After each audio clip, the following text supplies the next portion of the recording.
মানুষ নিজের জন্য যদি 1 গামলা মিষ্টি দেওয়া হয় তাহলে সে একটা খাবে বা 10টা বা 20টা, বাকি সে দিয়ে দেবে। সেরকম যদি আমাদের 1 কোটি টাকা থাকে, 1 কোটি টাকা আমাদের কাজে লাগবে না। 1 কোটি টাকায় এমন একটা কর্মসংস্থান করতে হবে যাতে সব মানুষের কাজ দায়িত্ব পালন করা যায়।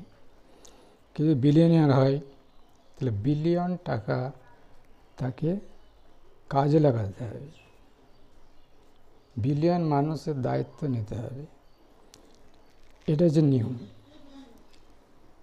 কিন্তু এখানে মানুষ কী করছে, তাদের পরিবারের মধ্যে তাদের দায় দায়িত্ব সীমাবদ্ধ করে দিচ্ছে।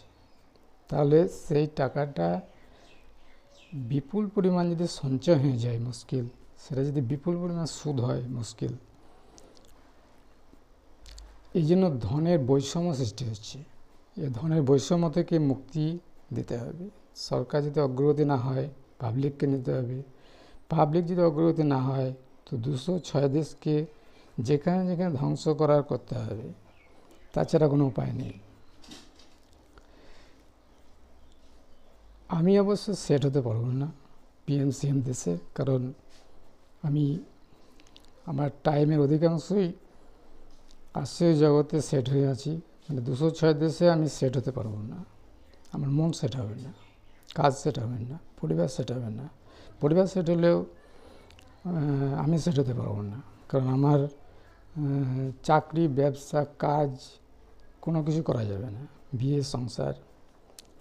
তো এর থেকে মুক্তি নিচ্ছি, কারণ আসছে জগতের হেড থেকে আমি সরে যাচ্ছি। আর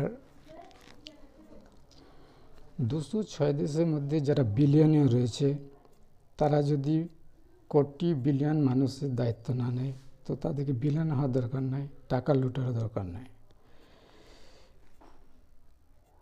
তবে একটা কথা, যে আমরা দেখছি পরিবারের মধ্যে যে দায় দায়িত্ব, দায় মানে হচ্ছে খরচ করা, আর দায়িত্ব মানে হচ্ছে বহন করা। এ দুটো পরিবারের মধ্যে সীমাবদ্ধ। সেখানে খুব বেশি টাকা দেওয়ার দরকার নেই।